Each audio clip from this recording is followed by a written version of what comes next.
Mouth noise. Is there anything else that we as voiceover talent hate more, aside from maybe dogs barking, the neighbors running their snowblower or lawnmower, low-flying airplanes, and such? Is there anything that we hate more than that aside from mouth noise? No, mouth noise.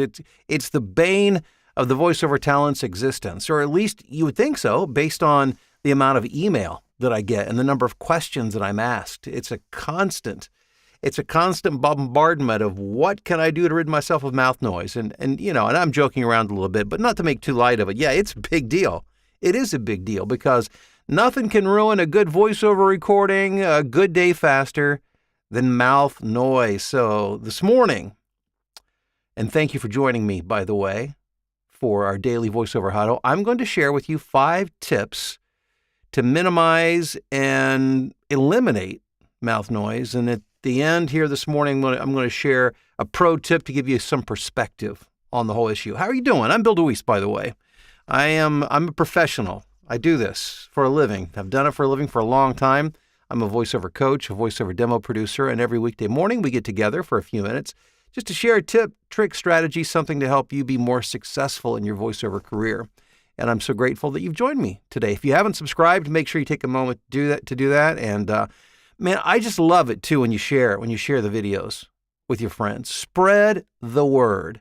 If you could think of one person today that could benefit from this library of over 1,000 videos in my voiceover channel, please share and help spread the word. Get the information, all of this good free information to help people build their voiceover business. And by the way, I love it when you take a second just to share your name and where you're watching or listening from, and we'll do a little roll call here toward the end of the video. So let's talk about mouth noise. Okay, so let's just get right to it because we've got a lot of ground to cover here. So listen carefully. If you don't take good notes, don't worry. It's a video, so you can go back and watch it again. Number 1, hydrate. I know you know that, but it bears repeating because I was reading recently that a large part of the population, maybe even most people, are underhydrated. So most of us are dehydrated to a certain extent, some more than others, and don't even realize it. And I think the takeaway here is that we could all drink more water. Water is the lubrication. It's what allows our bodies to function, allows it to move. And when it comes to our mouth and the inner workings of our mouth, it is the lubricant that keeps things rolling.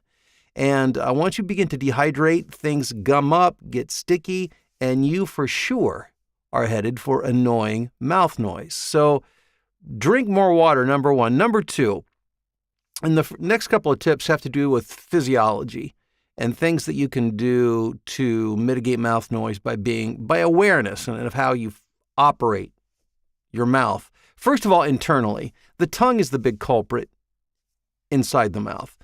And this has become so apparent to me, working with students, training students, directing voiceover talent for demos and editing recordings. And that is that there's largely an unawareness of what's going on inside the mouth. And I get it. We become so focused on the script and the story that it's easy to forget about the physical part that's happening. And what happens is when you don't think about what's going on, there's a lot of extra movement of the tongue that doesn't need to be there. And what happens, and I've heard it over and over again, between sentences and phrases, the tongue is unnecessarily moving around in the mouth. It'll pull off the roof of the mouth, the top of the mouth, hit the sides of the mouth, against the teeth, unnecessary. I'm not saying don't move your tongue. Clearly, you couldn't speak if that was the case. So don't misunderstand. What I'm saying is start to become aware of the movement of your mouth. I'm not trying to give you something else to juggle and think about, another plate to spin. But if you start to think about it and become aware of it, you'll catch yourself doing things and making noise that otherwise you wouldn't. Because in everyday life, we don't have to worry about it. We don't have to obsess about it. But the cool thing is that once you've created this awareness, like for instance, of the movement of your tongue and how it's touching in your mouth, after a while, you won't be thinking about it anymore. you'll just naturally avoid doing things that cause extra unneeded noise. Now, I'm not saying eliminate all noise. It's impossible, in my experience, to physically eliminate all mouth noise.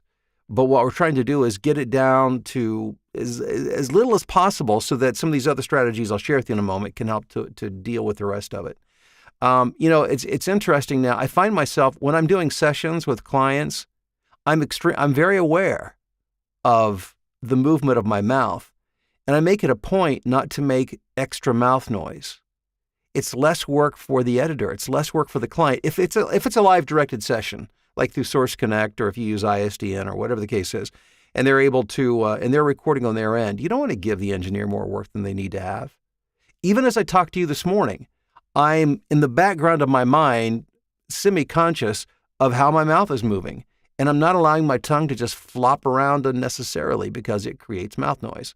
Okay, tip 3, which is also physiology instead of inside the mouth. Now we're talking about outside. It's your lips. Your lips are big culprits when it comes to mouth noise. Every time your lips touch and your mouth opens, did you hear that? It creates a slight click, a pop. There's mouth noise there. Am I saying don't ever touch your lips? No. I don't want you to walk away from this video saying, Bill said, don't move your tongue and don't move your lips. Well, that would make it very hard to be a voiceover talent now, wouldn't it? So what I'm saying is don't try at all costs to not touch your lips. What I am saying, however, is that when you're between a sentence, you're pausing, at a comma, anytime there's a pause there, don't unnecessarily touch your lips together and then open them back up again. If you ever watch me do a session, and even right now as I'm talking to you, between sentences and phrases, my lips aren't touching. My mouth remains slightly open. And now I do it as a matter of habit. Again, I had to think about it at first, have an awareness of it, but now it's so ingrained into what I do, I don't even think about it. And it eliminates a lot of mouth noise. Tip 2 and 3, if you just do those things, it will cut your mouth noise by probably half or 75%. A lot. But it's a discipline that you have to learn, and it feels awkward at first. But just be aware. Be aware of the movement of your tongue and the movement of your lips.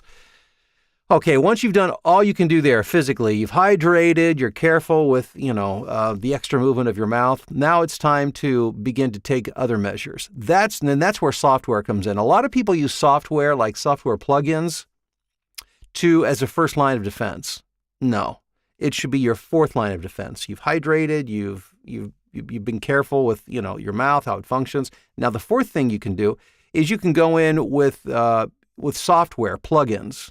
For some time, like Adobe Audition has some isotope plugins that are built into it, some noise reduction, and you need to experiment around. I have not found a magic bullet, but you need to experiment. Everybody's vocal fingerprint is different, and so what works best for me might not work best for you. So you need to experiment. And the great thing is a lot of the stuff is you can demo it free for a week or two. I use, as I mentioned very recently, the Waves X Crackle plugin, which was meant to take out the snap, crackle, pop of vinyl records when you're saving them digitally. But I find that it helps to take out that whatever little mouth noise I leave in my recordings. It helps to take out a lot of that. And but there's like X Click that Waves makes, which is specifically more for clicks, which would be more mouth noise related. Isotope. They have a suite of products. There's a number of them out there. I'm not here to pitch a specific type of software, but there's some plugins that can kind of take out the next layer of mouth noise. Now, the reality is you can do pretty much everything right and do all the things that I've just talked about, but you'll probably still have a little mouth noise left over at the end. And that's where tip 5 comes in. And that's editing it in your DAW. Too many D's in one sentence. So that means whatever's left, then you got to get out yourself. Now, the great thing about most DAWs these days is they have a spectral view. Now, I use Adobe Audition, so I know it has a spectral view. And I used to be able to edit some mouth noise out of the regular edit view. But now with the spectral view, I can basically operate in 3D. And this is not a tutorial on how to use one. There's lots of stuff on YouTube if you want to do a deeper dive on it, or for the Blueprint students, we've got that for you in the Blueprint. But you'll be able to, once you start to look at the spectral view of your recordings, and once you've identified and found your mouth noise, you'll be able to physically see it and go in and with the Adobe tools, heal it or minimize it. Usually what I do is I just select the noise and then I just pull the little knob down to pull the level down on it to make it disappear, or to lighten it, minimize it to make it sound better. So with spectral view, it's amazing. It can really clean up things quickly and easily. So with those five levels of noise reduction, you should be able to get a very, very clean recording. Now, here's my pro tip for you to give you some perspective.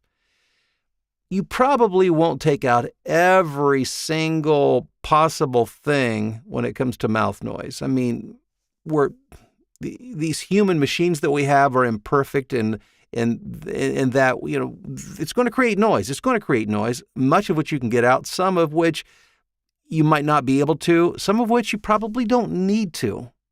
It's possible to over-obsess. When you're a voiceover talent, what happens? When you're in a studio all day and you're wearing headphones and you're recording and you're listening back and editing, what happens is you become hypersensitive to hearing things, which is good. It's not a bad thing.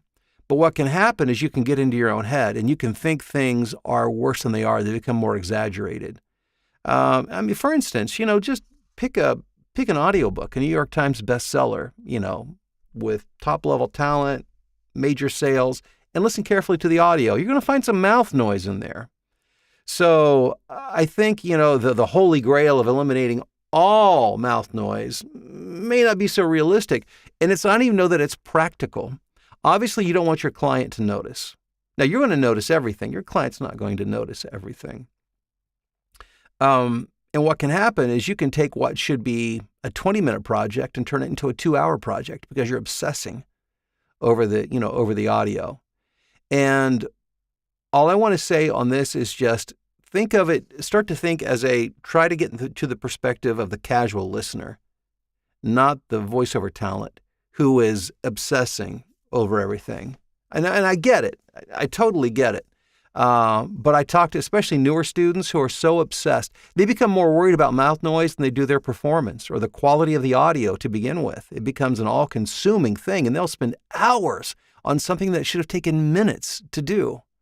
So don't over-obsess. But if you take care of the first 5 things, you won't have a whole lot to worry about on the back end. I hope you find those tips helpful because I hear it all the time. People, it's the bane of their existence, mouth noise. And I get it. But once you master these things, it won't be such a big deal anymore. And you can focus on things that really matter, like your performance.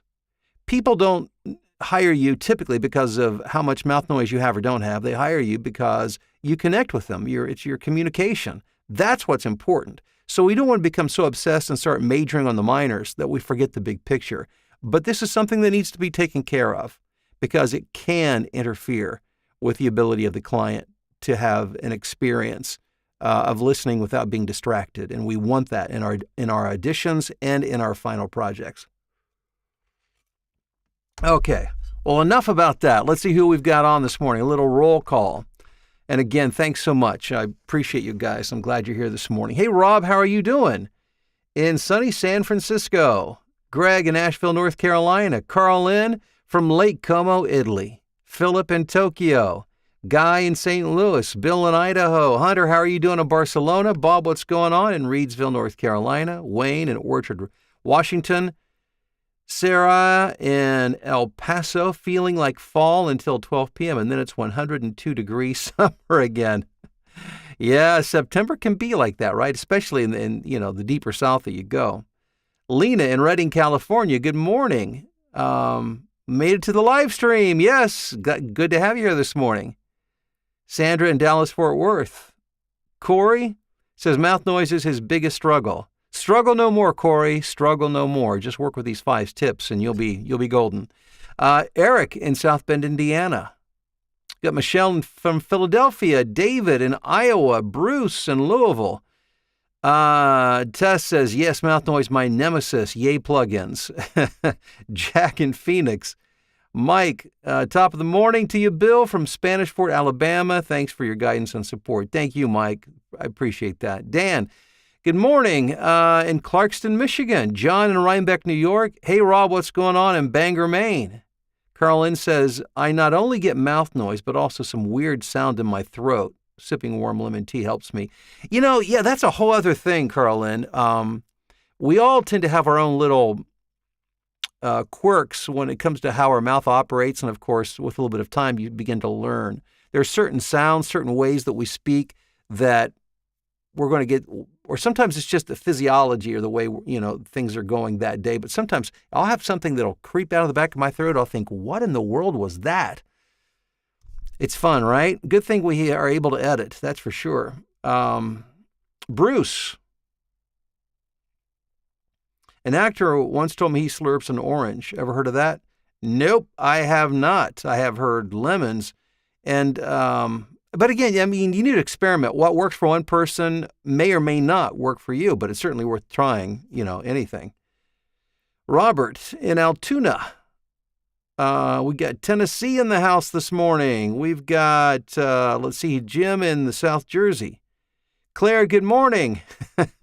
It's a gorgeous day in Arizona's Christmas City, Prescott, Arizona. Best decision I could have made was joining VO University. Well, Claire, I'm so glad you're in the voiceover blueprint. I appreciate that unsolicited testimonial. And by the way, for those of you who don't know what we're talking about my training program, voiceover training program, the voiceover blueprint.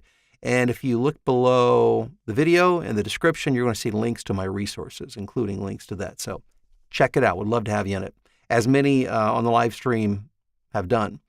Ethan, good morning to you in Toronto. Mark, good morning to you from Estes Park, Colorado, home of the Scottish. Irish, I'm sorry. My vision is not so good this morning. Home of the Scottish Irish Highlands Festival in Bugling Elk. Well, that's a mouthful, and it sounds like a good time. It sounds like a party waiting to happen. Scotty, noisy mouth guy here in Brookings, South Dakota. So gross when you listen back in Adobe Audition. But now you've got the tips now to deal with that. So hopefully we'll make it less gross for you. Andrew in Calgary, good morning. Terry in Falston, Maryland. I use biotin for mouth noise and water. My mom suffers from dry mouth. She's a big user of, big fan of biotin. Bruce says, I'm always clearing my throat before recording. Yeah, me too. And a lot of that for me has to do with allergies.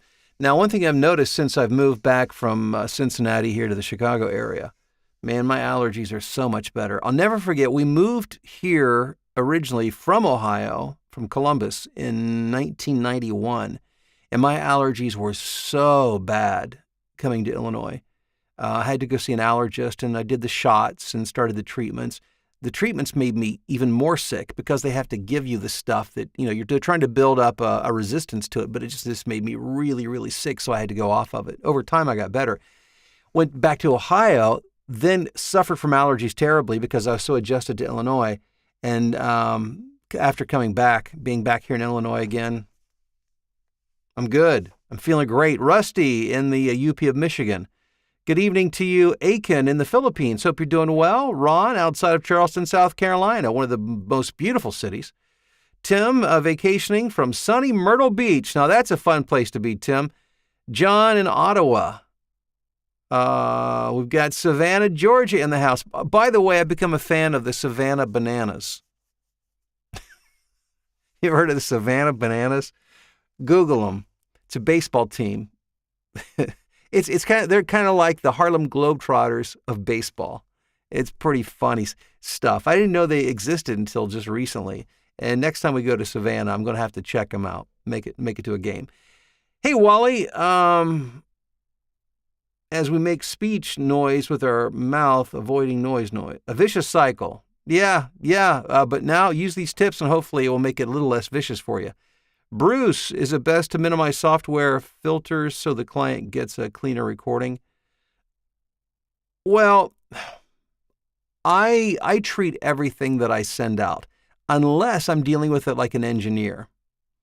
So if an engineer, for instance, says, I want a raw recording, then I don't process it. I don't run any noise reduction software on it, like the X Crackle that I typically do. But everything else I do. Paul in Kentucky, Tanya. Good morning from South Philly.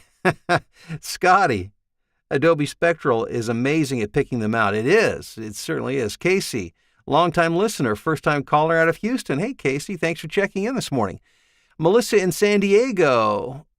Rob says, I do an Adobe diagnostic, a denoise, a manual pass, and spectral view, then finish with isotope mouth declicker. Now, there's a man with a plan. There's a process right there. I like that. Bruce says, good subject matter today. Thank you, Bruce. Hey, Dewan in New York City. Says, good morning. Thank you for your videos and morning live chats. I got 3 VO offers, 2 books, and a commercial. Dewan, that's fantastic. Congratulations. Hold on. I haven't used this for a while. I got to dust off the live stream bell. That's my congratulatory voiceover bell. Marlene says, great subject. Joe, thanks for your info. You're welcome. Let's see here. Oh, the stream's moving on me, which tells me I'm not going fast enough. Where are we at here? Wade in Philadelphia. David, how are you doing? If I missed somebody here, please forgive me. Hey, Brian in San Antonio. Ken in Little Rock, Arkansas. Elias, Alexandria in Louisiana.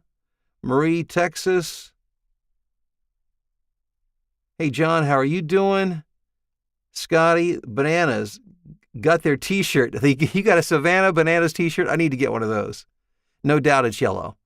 Brian says, yes, Netflix documentary is coming. Get tickets way in advance for the bananas. You see, one of the things I think that, not to digress here, but professional sports is understanding the entertainment value and in the new and accommodating people in their lifestyles. And that's why I think these newer stadiums are a little more that way. It's why baseball, is putting a timer on the batter and on the pitcher and speeding up play and making things more interesting, more action. People want to be entertained. Let's see here. Carlin, for you with allergies, try local honey. Will, how are you doing in Fort Worth, Texas? Brian uses Isotope RX10. Everett in Ontario, Canada. And Robert in Mobile, Alabama. Okay, I think I got pretty much everybody. Man, you guys are awesome. You really are. Thanks for being here. Again, thanks. Do all this stuff. Check it out. Come back. Leave a comment below and let me know your thoughts on that and how that works out for you. If you have any secret weapon in your arsenal, make sure you share that in the chat. I appreciate that. Check out the links for my training resources and have a great day. We'll talk to you soon.